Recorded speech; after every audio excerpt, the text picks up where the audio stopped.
How much should you save according to your age? Now, there's no denying that no matter what stage in life you're in, this will always be something that will remain constant. You're never too old or too young to save money. Moreover, we also want to save in order to retire. A key part of retirement is planning to answer the question, how much do I need to retire? The answer varies by individual and it depends largely on your income now and the lifestyle you want in retirement.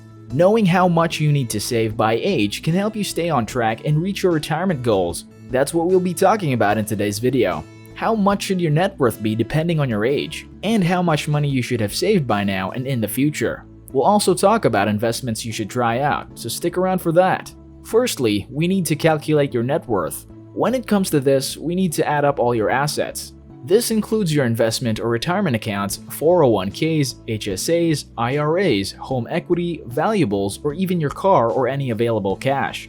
After this, let's add up all your liabilities. We're talking about your credit card debts, student loans, car loans, mortgage loans, and basically money you owe or anything that demands you to pay annually. So add that up and subtract this from your assets. Whatever those digits are, good or bad, that is your net worth. Now, if you're in your 20s or 30s and you have a negative amount after calculating, don't be too sad. It's actually pretty common.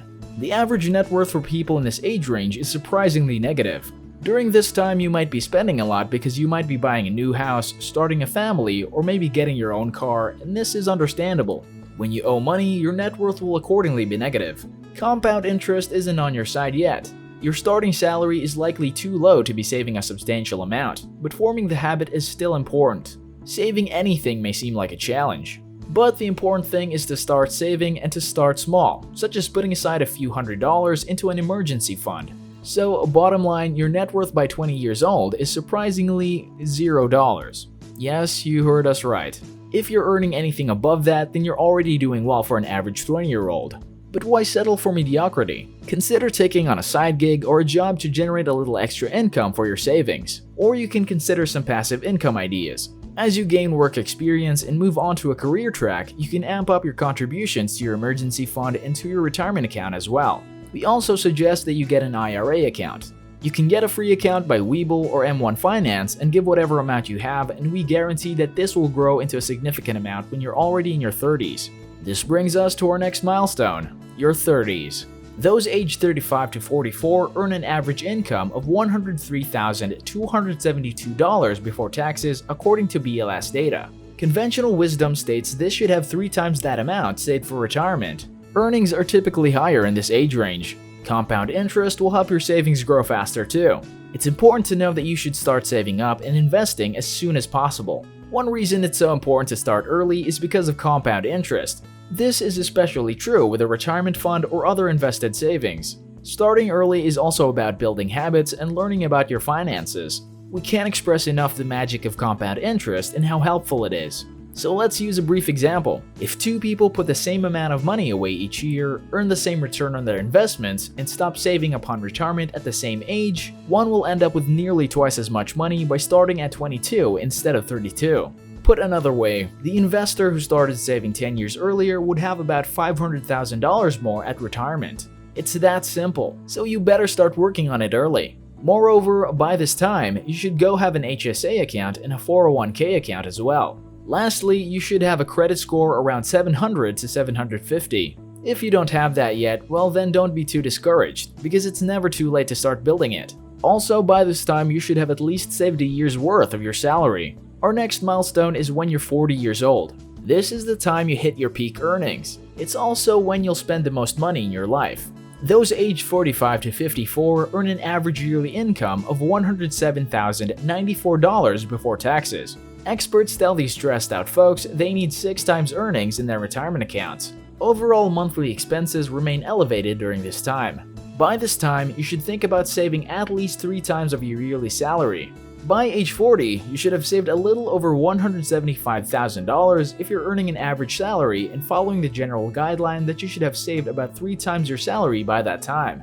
The median salary for full-time employees between the age of 35 and 44 is $58,812 according to the US Bureau of Labor Statistics. Of course, there's no hard and fast number or rule that applies to everyone. A good savings goal depends not just on your salary, but also on your expenses and how much debt you're carrying. If your savings balance is lacking, don't panic. You'll probably still have decades of working and investing to build your nest egg, but you can't delay any longer. It's essential to increase your savings rate even though it will require some sacrifice. Next, let's go on over to when you turn 50. By this time, compound interest will start kicking in and your money will start growing. You've probably moved on from the most stressful period of your career, either voluntarily or not, and now you're preparing for the last third of your life in retirement. That's why earnings and spending start to fall. Those aged 55 to 64 earn an average yearly income of $99,606. Thankfully, you may need less in your savings account during this time.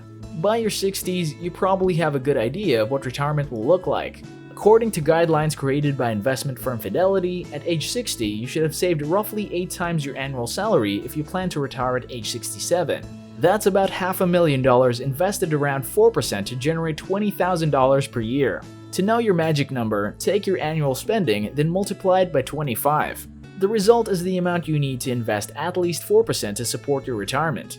At 60, you may have many choices ahead. With good stewardship and planning, they can be some of the best choices in your life. Now that we've discussed how much you should save according to your age, let's shed light into a few more pointers. It's extremely important that you prioritize your savings goals. Budgeting and then saving is the first step, but then you have to make sure you're properly prioritizing your savings goals. Consider an emergency fund to be your most important savings goal. Saving for this during good times is going to help you during an inevitable bad time. There's no way to predict the cost of that unplanned life event. If you get lucky with a salary raise or bonus, take it straight to the bank and try to live beneath your last salary. And when a debt is paid off or an ongoing expense evaporates, put that money toward your emergency fund. Other than that, if we haven't expressed this enough, you should also think about retirement funds. Luckily, your retirement fund doesn't need to be liquid, so you can invest it. One of the biggest mistakes people make is when they're being too safe with their retirement funds, especially when they're just starting out. You should instead put your money in a target date fund or working with an advisor to create a professional portfolio. And of course, if your employer offers a 401k match, you should try to max that out as soon as possible. Both of these savings serve very different purposes, so it's important to build up both. You might also want to consider a Roth 401k. The Roth 401k can be a good alternative to the traditional 401k, though your contributions will use after-tax money, meaning you won't get a tax break today. Instead, your withdrawals in retirement will be tax-free, an attractive benefit. Plus, you can still take advantage of the employer match, if it's offered. Overall, remember that it's alright to start small but early. The important part is that you're thinking about your financial future. As you progress in your career and become more financially stable, you can increase your contributions. Well, that's about it for today's video. If you found this helpful, then leave a thumbs up and subscribe. Thank you for watching.